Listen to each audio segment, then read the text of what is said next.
Amitabha Ghosh, who is a scientist with the NASA Mars Exploration Rover mission. He joins us now live from Washington. Amitabha, it's always good to have you, and we enjoy talking to you during these special moments when it comes to space travel.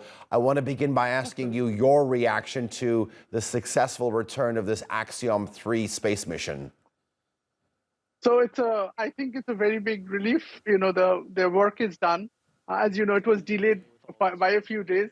But they have done what was assigned to them, and I think the next Crew Dragon mission is probably in 2 weeks, and then there is another launch, I think, in the Cape, where there's a company called Intuitive Machines. They're sending something to the moon, so it's always very busy. But it's very nice to see this mission is successful, and it has come back. And I think right now we are waiting for the astronauts to exit from the Dragon, right? All right, yeah, there we go. The first of the astronauts being taken out, egressing from the Dragon 9 capsule.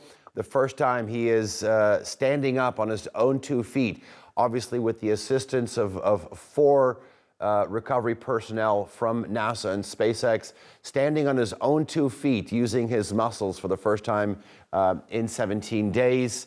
Obviously, Walter Valedi, the Swedish mission specialist on board of this Axiom 3 space mission.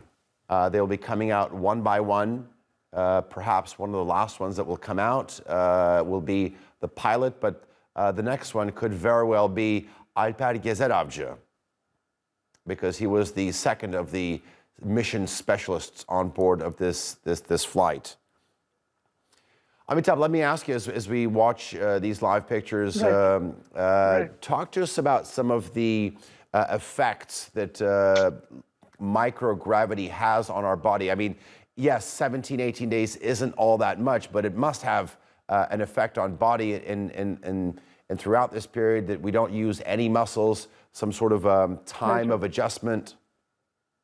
Right. So see, it's not just, of course, gravity is a big thing, but the entire ambience has changed.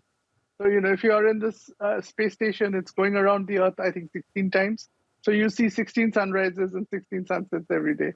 And so that's not there. And then the gravity is very big. Just imagine if you have broken a leg or a foot and you stop walking for 16 days, your muscles wear off. And that is with gravity. And so imagine there's no gravity. And so there is nothing the body needs to fight against.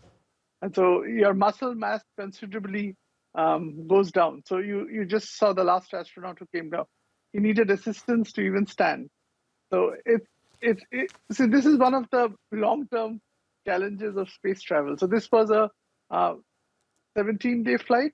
But see, if you were going to Mars, then it is a 6 months or 7 months flight. So how do you keep your muscles and your skeleton bones intact? So this is some of the things that we still need to figure out before you go very far in space. So, Amitabha, I mean, the human body. You talked about sort of the depletion of muscle mass.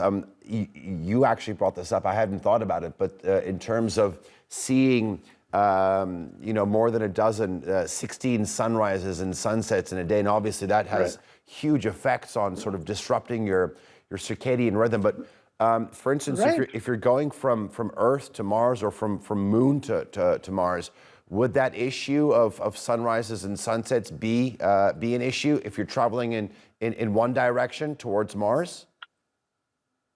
Oh, so in that case, it will not be an issue. Okay. Here, it's an issue because the International in Space Station is going around the Earth, right? But I'm sure there are other issues when you go to Mars more specifically. Moon is just 3 days away. Mars is a lot further away, which is like 7 months. So, yes.